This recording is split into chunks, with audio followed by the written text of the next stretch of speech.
Over to our Majority Leader, Steve Scalise. Well, thank you, Carlos. And what an honor it is to follow my dear friend, Carlos Jimenez, who really is the epitome of the American dream. You know, when you hear stories like his, sad stories, the root of it, having to flee your home country because Cuba fell to Marxism, to communism.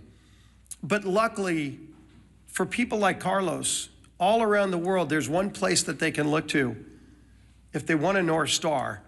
If they still believe in freedom, they yearn for that desire, and then it fails in their home country, they can look to the United States because the United States represents freedom all around the world.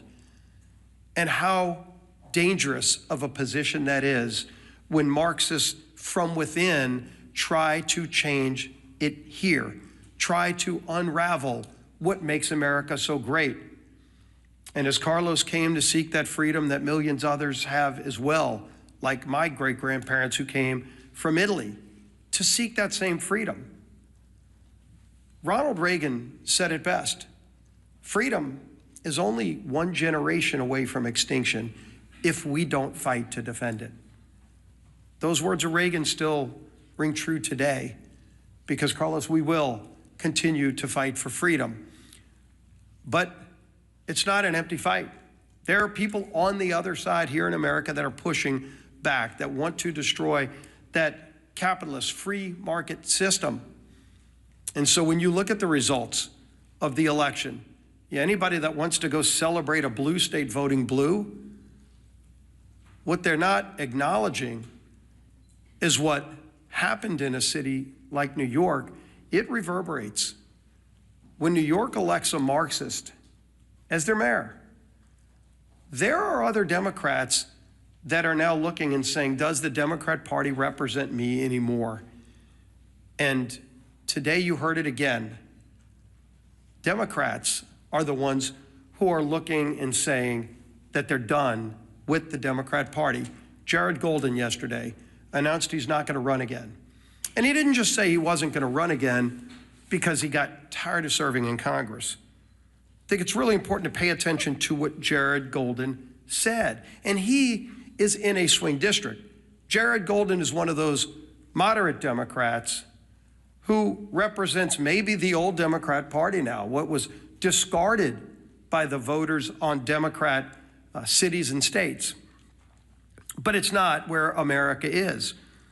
So when Jared Golden announced yesterday he's not going to run again, he said, quote, "We're allowing the most extreme pugilistic elements of our party to call the shots. Just look again at the shutdown. For as long as I can remember, we have opposed shutting down the government over policy disputes. We criticized Republicans for taking hostages this way." That was Jared Golden explaining why he's done with being a Democrat in Congress. And when the Democrat Party no longer stands for common sense, for members that do on occasion reach across the aisle, they're going to be relegated to a scrap heap of history because America is not a socialist nation. While the Democrat Party has turned their leadership structure over to a socialist, it's not where America is. And if they're running people like Jared Golden out of their party, they can go celebrate the results of last night's election.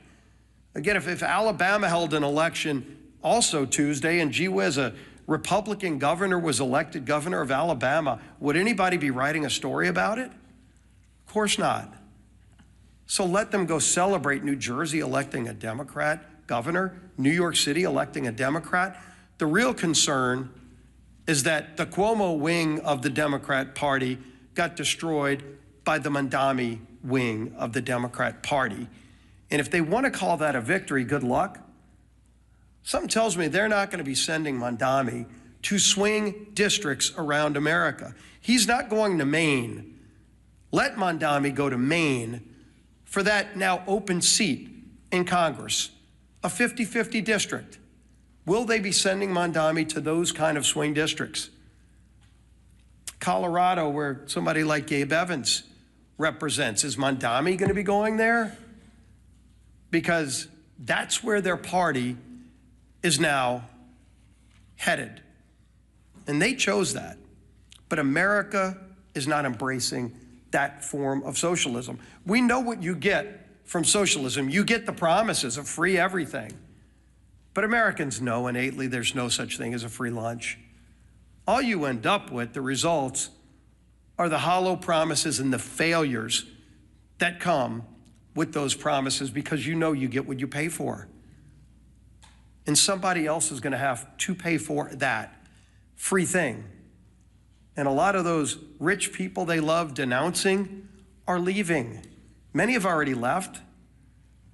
So even when they go raise taxes even more with the highest rates you can imagine, who's going to pay those higher rates? It's not going to be the millionaires and billionaires. Many of them have already left. It's going to be hardworking families in New York City. Good news for you, you might be making $100,000 a year. By the way, a police officer married to a school teacher makes more than that in New York City. They're going to be the quote unquote rich who get the higher taxes and the free buses and the grocery stores that are run by the government with empty shelves and expired food. That's what they're going to get. But the rest of America is not going to have it. So while Democrats keep the government shut down, and they brag about it, I mean, you heard Senator Murphy yesterday, quote, "I think we're in an enormously strong position right now." Strong position? What's so strong about taking food out of the mouths of 42 American families? What is strong about that, Senator? Sure, you can vote again today to keep the government shut down, but there's nothing strong about denying food to people who are low income and who can't afford it. That's a weak place to be. But that's what they're bragging about.